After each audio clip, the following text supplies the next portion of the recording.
সুখকে বলি থেকে যাও 2 মিনিট, সুখ বলে দুঃখ তোমার জন্য অপেক্ষা করছে। আবার দুঃখকে বলি তাড়াতাড়ি চলে যাও, দুঃখ বলে এত সহজে তো যাব না, তোমার জন্য অপেক্ষা করছে আরও অনেক দুঃখ। Hello everyone, welcome back to our channel. কেমন আছো তোমরা? আশা করি ভালো আছো, আর আমিও ভালো আছি। আমার নতুন আরও একটি ভিডিওতে তোমাদের সবাইকে জানাই অনেক অনেক স্বাগত।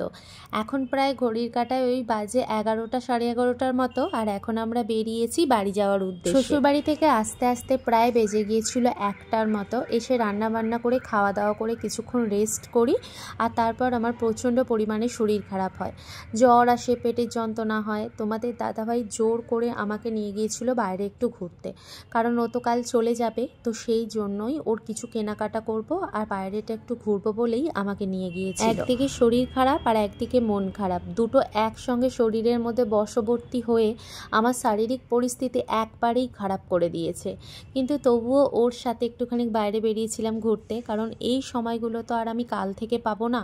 তো তাই দুঃখ কষ্ট সব কিছু দাপিয়ে রেখে ওর সঙ্গে একটু ঘুরে এলাম। ফ্লাইটটা যে দেখলে, ওটা হচ্ছে আমাদের এখানে ফ্লাইট হোটেল হচ্ছে, তো এখনও শুরু হয়নি, যদিও কাজ চলছে। কাজ কমপ্লিট হয়ে গেলে, শুরু হলে অবশ্যই যাব। পরের দিন এখন সকালবেলা চা বসিয়েছি, চা খাবো বলে। আর আজকেই হচ্ছে সেই দিন যেই দিন তোমাদের দাদাভাই চলে যাবে। আসার পর ঘরদোরের অবস্থা খুব খারাপ ছিল, আমার শারীরিক অবস্থাও তো প্রচণ্ড পরিমাণে খারাপ। প্রায় কাল সারা রাত ধরে আমি বমি করে গেছি, আর প্রচণ্ড ধূপ জ্বর।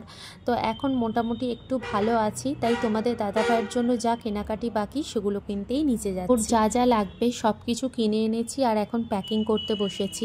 পৃথিবীর সব থেকে কষ্টের জিনিস হচ্ছে এই প্যাকিং করা।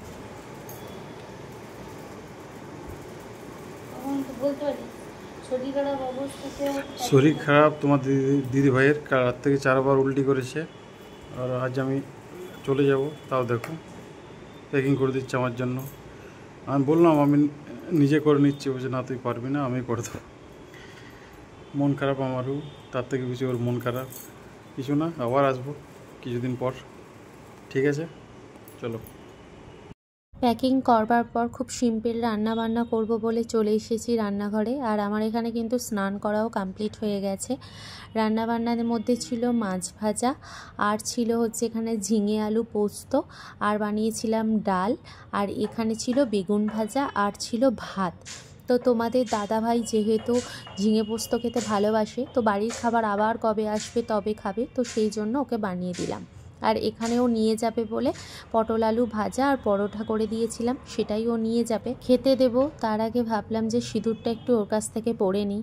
আসলে প্রত্যেকবারই ও যখন যায় তখন ওর হাত থেকে সিঁদুর পরি এবং ওকে প্রণাম করেই তারপর বিদায় দিই। ভগবানও যে আমার সঙ্গে এত বড় খেলা খেলবে সত্যি আমি বুঝতে পারিনি। আসলে আমি তো কেঁদে কেঁদে পুরো পাগল হয়ে যাচ্ছি। আমার কান্না বা আমাদের দুজনের আলাদা দেখে হয়তো ভগবানও সহ্য করতে না পেরে বৃষ্টিরূপে কান্না দিয়ে দিল। বেশিক্ষণের জন্য বৃষ্টিটা হয়নি, যতক্ষণ পর্যন্ত ও না ওই টোটোর মধ্যে উঠেছে ততক্ষণ পর্যন্তই কিন্তু বৃষ্টি হয়েছে, তারপর কিন্তু থেমে যায়। তো তোমরা দেখতে পাচ্ছ নিশ্চয়ই যে পুরো ভিজে গেছে চারিপাশটা। এটা সত্যি অনেকটা কষ্টের, মানে এটা যখন আমি পরে আর কি এডিট করছি, আমার খুব কষ্ট লাগছে এটা দেখার পর, যে সেই দিনের সমস্ত কষ্টটা আমার মনে পড়ে যাচ্ছে এবং চোখ বয়ে আমার এখনও জল আসছে। আসলে স্বামী চলে যাওয়াটা না প্রত্যেকটা মানুষের কাছে খুব কষ্টের। তবু তো আমার হাজব্যান্ড 4 মাস 5 মাস বা 6 মাস পর আমার কাছে আসতে পারে।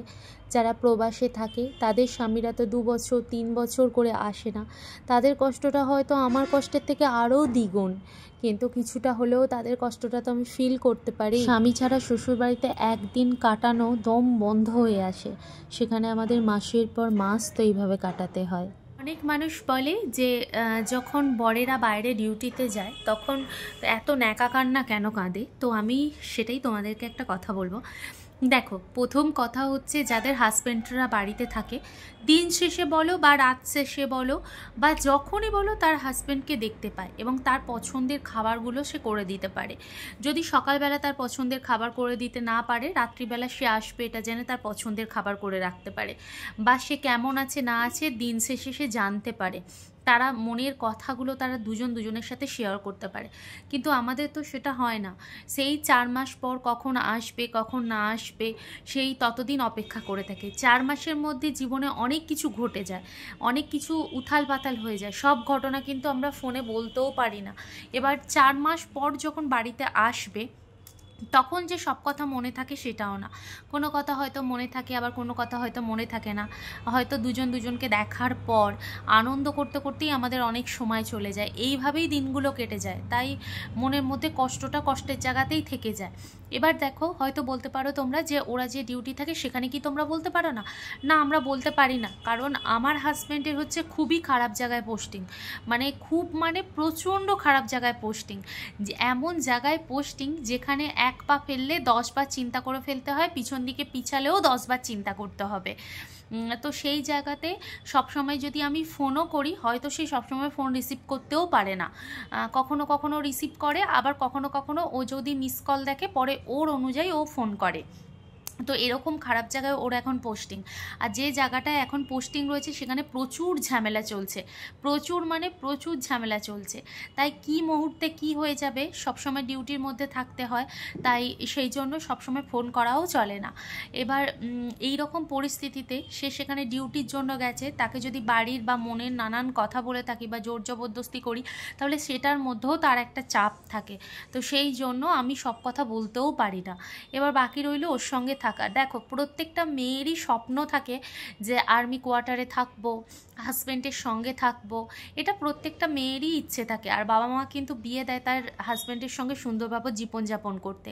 দেশের জন্য আমরা কিন্তু স্বামীকেও ত্যাগ করি, দেশের জন্য নিজের সংসারও ত্যাগ করি, নিজের সুখও ত্যাগ করি, নিজের শান্তিও ত্যাগ করি, কিন্তু তারপরও আমাদেরকে অনেক কথা শুনতে হয়। একটা সংসারে থাকতে গেলে না, স্বামী ছাড়া অনেক কিছু শুনতে হয়, কিন্তু তারপরও আমরা কিন্তু কখনো প্রকাশ করিনি। শুধুমাত্র চোখ দিয়ে 4-5 ফোঁটা জল ফেলেই আমরা শান্ত হয়ে যাই। তো এরকমভাবেই জীবন কাটছে। তবে যেই সময়টা চলে যায় সেই সময়টা খুব কষ্ট লাগে, মানে বুকের ভিতর থেকে এত কান্না আসে, এটা মনে হয় বারবার করে যদি আমি পাখি হতাম তাহলে ওর সাথে উড়ে চলে যেতে পারতাম। আর এমন জায়গাতেই পোস্টিং যেখানে হয়তো ওর সাথে আমি চাইলে একমাত্র পাখি হলেই দেখা করতে পারবো, আর এমনি হলে তো দেখা করতে পারবো না। তো যাই হোক, এই হচ্ছে ব্যাপার। তো তোমরা সবাই কিন্তু ভগবানের কাছে প্রার্থনা করো ওর যে খারাপ জায়গায় এত পোস্টিং, ও যেন ভালোভাবে আর একটা বছর খুব সুন্দরভাবে কাটিয়ে ফেলতে পারে। তারপর তো অন্য জায়গায় পোস্টিং পড়ে যাবে, আশা করি সেখানে ভালোই পড়বে। আর সেই আশাতেই বসে আছি যাতে পরের বছর ওর ভালো জায়গায় পোস্টিং পড়ে এবং সেখানে ও আমাকে নিয়ে যেতে পারে। তো যাই হোক বন্ধুরা, আজকের ভিডিওটা কেমন লাগলো অবশ্যই কমেন্ট বক্সে জানিও। ভালো থেকো, সুস্থ থেকো, আবার দেখা হবে নতুন একটি ভিডিওর সাথে। ততক্ষণের জন্য বিদায় নিলাম।